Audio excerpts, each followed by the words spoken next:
Hello everyone, welcome. My name is Phoenix and this is the Consumer's Guide to Filmmaking. Alright, yeah, I did the Barbenheimer meme. It was a fun time. I loved it. And I figured what better way to reflect on it than doing both these film reviews in one episode. So it's a Consumer's Guide double feature. Yay, whatever the fuck. Anyways, we're starting with this one. Barbie, 2023, Greta Gerwig. This film follows, you guessed it, Barbie.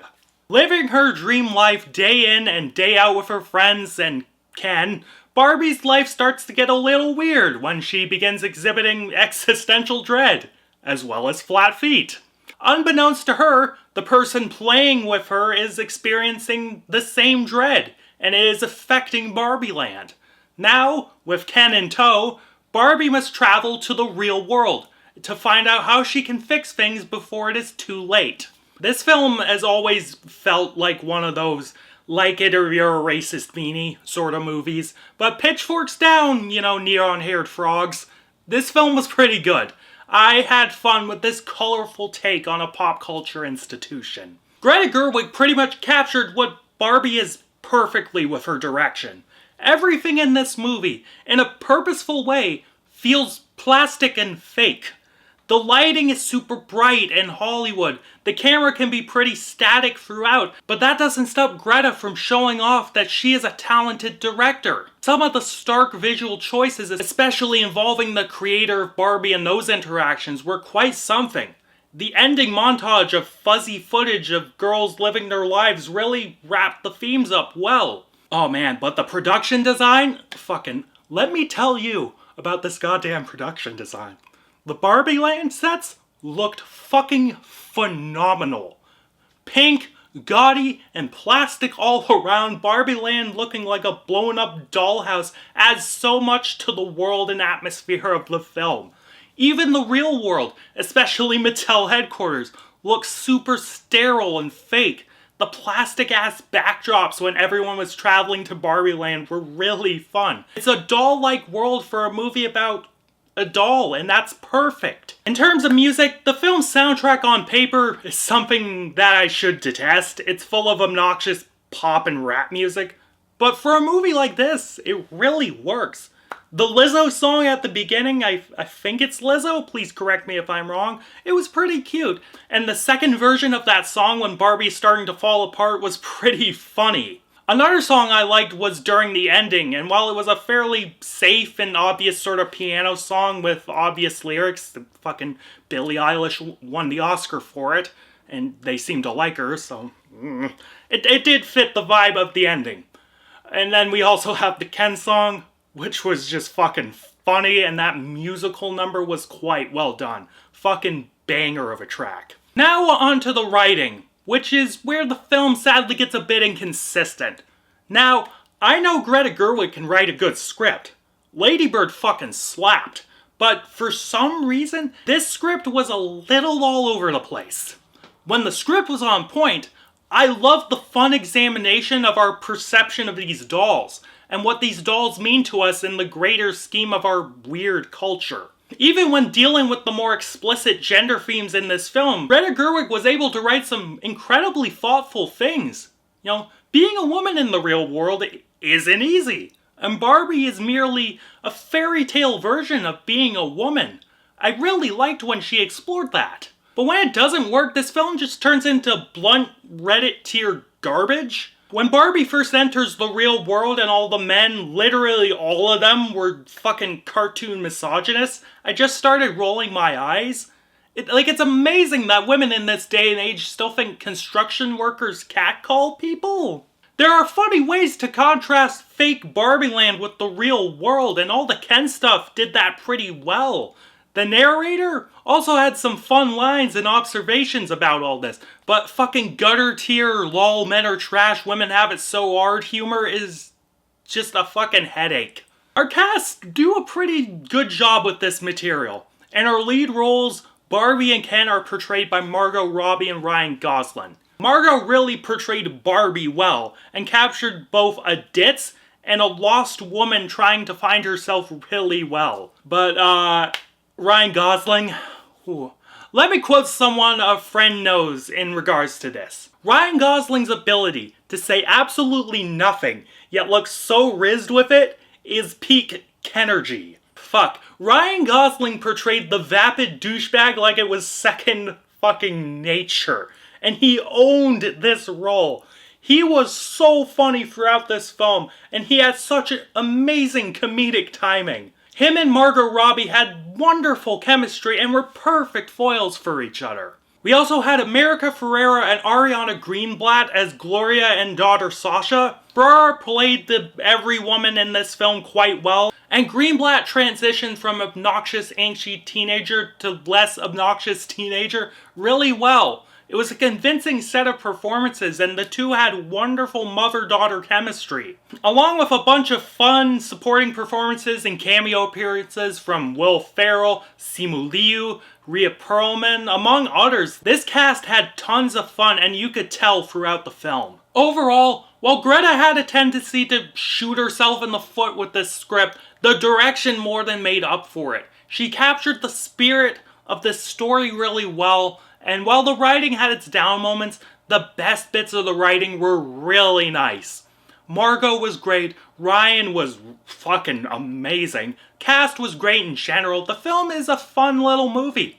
If you grew up with Barbie dolls, if you like Greta Gerwig, or you want to do the Barbenheimer meme, I say this one is worth keeping on the radar.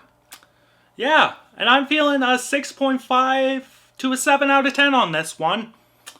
Maybe it's closer to a 7 than a 6.5 because of the direction. Maybe. Yeah, guess we're not finishing up the episode. Moving on to the next film.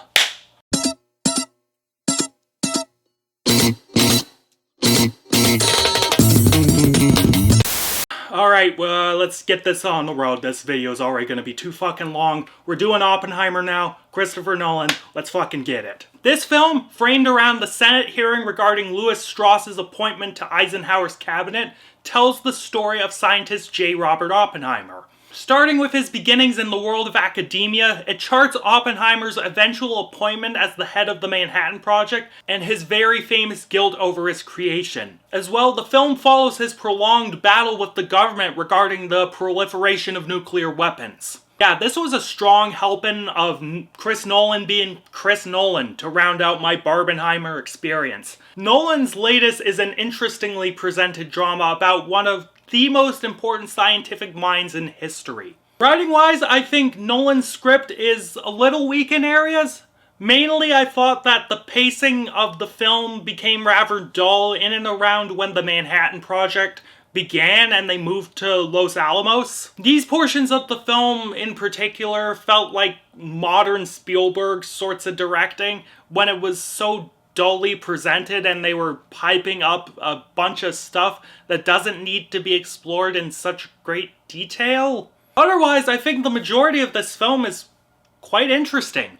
The structuring of the film was very on point, and framing it around this Senate hearing and this admin tribunal gave the film a through line for its themes, as well as being able to reveal the more interesting political thriller plot in a compelling way. Speaking of themes, this film surprised me with not just a dad-tier retelling of the Manhattan Project, but very much focusing on not only Oppenheimer's guilt, both in regards to the atomic bomb, but his infidelity and personal issues. It also examined how the government just fucking railroaded this man. During the Red Scare, a justified scare, but a scare nonetheless, Oppenheimer got lumped in with the commies because he dared to voice the evil opinion of, maybe we shouldn't blow each other up, guys? Oppenheimer was punished for simply realizing, as he had famously stated, he had become deaf. Proving Einstein right, the government railroaded him, but then backtracked and gave him a bunch of honors. The people that fucked him just gave him the "we cool bro" spiel, just like Albert Einstein said they would. The writing neatly ties every theme in this movie up and handles what you'd expect a film like this would really well. In our lead role, Cillian Murphy crushes it as Oppenheimer. In terms of physicality, he passes for the real article serviceably, and he does a good impression of the man. But it's the way he spoke and carried himself throughout that I loved. He had this very awkward demeanor, and while he spoke with conviction, there was always this underlying meekness to him. In our other leading performance, I think the show stealer for me was Robert Downey Jr. as Louis Strauss. While it is clearly Downey Jr. in some admittedly damn solid makeup, it's the way he performed this character that was so refreshing. It was such a subtle performance, and there were no real big over-the-top speeches. When Rami Malek was fucking him over, Downey was just sitting there, his reactions very subdued, but they told an entire emotional story beautifully. His big speech was also restrained, but you could feel how pissed he was about everything. We also have a great supporting cast as well. We have Emily Blunt as Kitty Oppenheimer, and she gave a fantastic performance. We have Florence Pugh, who also was highly entertaining in this film as Joan Tatlock. Her blunt mannerisms and overpowering authoritativeness was really something. Also, she has a nice rack. But, oh my god, there's so many others. Fucking Matt Damon, Casey Affleck, Jason Clarke, Gary Oldman, and some of my boys like Rami Malek, Benny Safdie were here as well. Some of them, like Gary Oldman, I didn't even fucking recognize. Also, Josh Peck was in this film. It was a bit part, but when I saw him, I was like, is that, like, Drake and Josh? Like, that Josh? Yeah, it was fun. Not to be overlooked, we have Christopher Nolan's style in full effect on this one. The muted lighting, the very gray overtones, the solid camera work, it's all there. But what I loved is his use of these sparkling lights and this fire imagery throughout that really captured the gravity of what Oppenheimer did and how guilty he felt. I love those pulled focus shots and the use of blinding light to connote that overbearing presence of the bomb in his life. Also notable is the use of black and white in this film.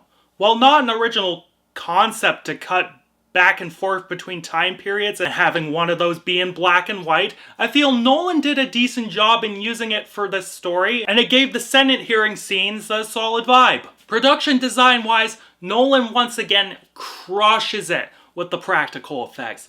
My man just fucking loves blowing shit up, and this film is no different from any of his others. Plenty of solid kabooms to be had. If you're wondering about, the big kaboom, as it were, that was done really well. I think it was done with some miniatures, some liquid stuff. I think they mixed in footage of the actual Manhattan Project explosion as well. But regardless, it looked fucking phenomenal. In terms of costumes, makeup, sets, it all looked period accurate. The people looked like the people, the places looked like the places, everything looked right and didn't rip me out of the movie. Audio played a major role in this film as well. I loved the use of contrasting volumes throughout the film. The scene where Oppenheimer is giving his big speech after Hiroshima and Nagasaki happened, it was really heavy how they mixed the audio. When it started going dead silent except for him, and then it gets really fucking loud when he starts to snap back to reality, that was really jarring. But the one element that I have really mixed feelings on is the score. Done by Ludwig Göransson, this score was really good in terms of composition, but I felt like it could be really overbearing. At its best, it gave me that Terrence Malick feeling of the film being otherworldly, and at its worst, it could be really, really on the nose. And for those bad parts, it could have just been toned down like a tad. Man, doing these two movies in a row in a single day was an experience. I am very glad that these two movies getting released on the same day turned into a meme, and that some people were exposed to movies that they might not normally see otherwise. Like, I'm sure the Barbie crowd was bored to fucking tears during Oppenheimer, and I'm sure the fucking Oppenheimer crowd were writing reactionary tweets about how fucking gay Barbie was. But for those with a functioning brain, they got to be entertained with wildly different movies that balance each other out. Oh yeah, Oppenheimer's good. Nolan's direction was damn great, lots of great performances, top-notch practical effects. It has that Nolan seal of quality. While I wasn't impressed with certain elements of the film, the great stuff more than compensated for it. Not my favorite Nolan, but definitely one of the better ones. Check it out if you're a Nolan fanboy or like a World War II history buff. And I'm feeling a 7.5 to an 8 out of 10 on this one. It's closer, I think, to a 7.5 than an 8, but, you know, it's really well directed. It's good stuff. Catch you later, guys. It's a fucking long video.